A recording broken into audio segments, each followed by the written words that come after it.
Hello e-learners, welcome back to my channel. I hope you all are having a great day. So today's topic is what is regional imbalance and what are the causes of regional imbalance in India. So let's get started with the topic.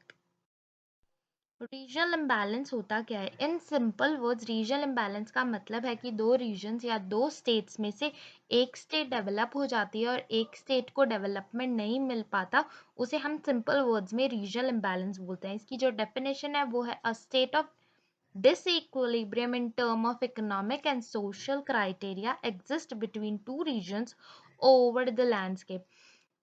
इसका मतलब है कि economy जो है वो fail हो जाती है अपने बेनिफिट्स को इक्वली अपने सारे रीजन्स में पहुंचाने में। और ये जो अनइवन इकोनॉमिक डेवलपमेंट है ना, इसके बहुत सारे फैक्टर्स होते हैं। तो आज हम उन सारे फैक्टर्स के बारे में पढ़ेंगे कि रीजनल इम्बैलेंस क्यों होता है, क्यों दो स्टेट्स में अनइवन इकोनॉमिक डेवलपमेंट होता है। सो जो फर्स्ट कॉज है रीजनल इम्बैलेंस का इंडिया में वो है हिस्टोरिक फैक्टर। क्योंकि हमारी कंट्री को ब्रिटिशर्स ने रूल किया काफ़ी टाइम तक, तो उन्होंने सिर्फ वही रीजन्स या वही स्टेट्स को डेवलप किया जहाँ पर से उनको खुद को कोई इंटरेस्ट था या जहाँ पर से उनको कोई प्रॉफिट हो रहा था, जहाँ से वो मैन्युफैक्चरिंग करते थे, ट्रेडिंग एक्टिविटीज़ करते थे, या जहाँ जहाँ उन्होंने अपनी कैपिटल बनाई। जैसे वेस्ट बंगाल को उन्होंने बहुत ज़्यादा डेवलप किया, जहाँ जहाँ वो रहे वहाँ वहाँ उन्होंने डेवलप किया। उन्होंने बाकी पूरी कंट्री को नेग्लेक्ट कर दिया, उन्हें जहाँ से फायदा होता था वो सिर्फ उसी रीजन को डेवलप करते थे। सेकंड इज जियोग्राफिकल फैक्टर, जो कि बहुत ज़्यादा इंपॉर्टेंट रोल प्ले करता है किसी भी स्टेट को डेवलप करने में। क्योंकि अगर एक स्टेट बहुत बड़े बड़े पहाड़ों में है या रिवर्स हैं, वहाँ पे डेंस फॉरेस्ट है, तो वहाँ पे कोई भी सुविधा को ले जाने में हमें बहुत ज़्यादा खर्चा करना पड़ेगा। तो cost of administration, cost of developmental projects जो हैं वो बहुत ज़्यादा इंक्रीज हो जाएंगे। इसीलिए जो हिमालयन स्टेट्स हैं इंडिया की, जैसे हिमाचल प्रदेश, नॉर्दर्न कश्मीर, हिली districts of Uttar Pradesh, Bihar, Arunachal Pradesh, other north eastern states, यहाँ पे ज़्यादा बैकवर्डनेस है क्योंकि यहाँ पे चीज़ें पहुँचाना बहुत ज़्यादा मुश्किल हो जाती है।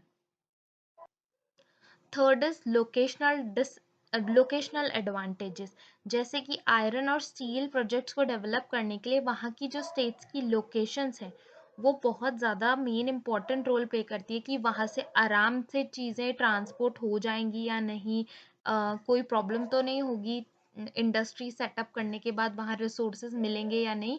तो लोकेशनल एडवांटेजेस बहुत ज़्यादा इम्पॉर्टेंट रोल प्ले करते हैं।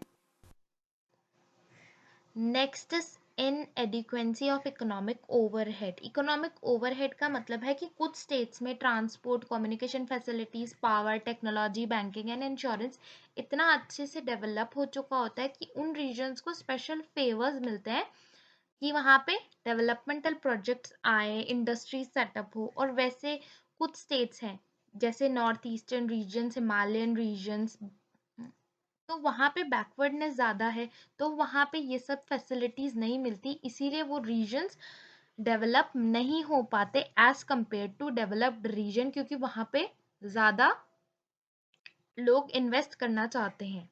इसीलिए भी हमारी कंट्री में रीजनल इम्बैलेंस है।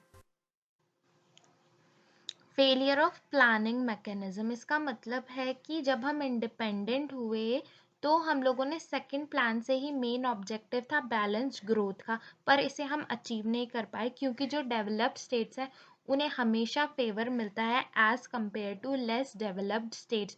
तो यहाँ पे जो प्लानिंग, जो 5 ईयर प्लान्स हैं उनका भी बहुत ज़्यादा इम्पोर्टेंट रोल होता है रीजनल इम्बैलेंस को बढ़ाने में।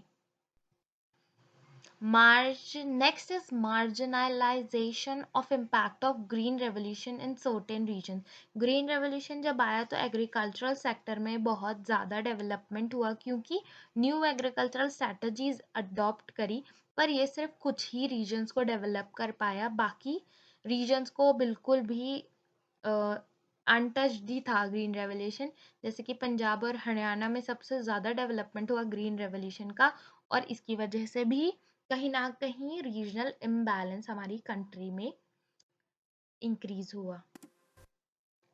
Last is political instability. ये भी बहुत इम्पोर्टेंट फैक्टर है जो कि रीजनल इम्बैलेंस को इंक्रीज करता है, क्योंकि इन रीजन्स में जो पॉलिटिकल पार्टीज हैं वो अनस्टेबल होती है। गवर्नमेंट अनस्टेबल होने की वजह से यहाँ पे वायलेंस होता है, लॉ एंड ऑर्डर प्रॉब्लम होती है, तो जो इन्वेस्टमेंट है वो भी अच्छे से यूज नहीं हो पाता, इसलिए ये रीजन्स डेवलप नहीं कर पाते और ये स्टेट्स बैकवर्ड ही रह जाती हैं। So these are all the factors which cause the regional imbalance in India. और भी बहुत सारे factors हैं, जैसे कि एजुकेशन। हमारी जो एजुकेशन पॉलिसी है, बहुत सारे ऐसी जगह है जहाँ पे अब तक स्कूल्स ही नहीं है। ये भी बहुत ज़्यादा बड़ा फैक्टर है रीजनल इम्बैलेंस को इंक्रीज करने के लिए।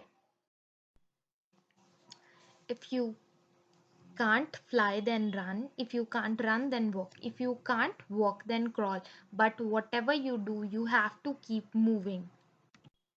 So thanks for watching. If you like this video, please subscribe my channel. Thank you.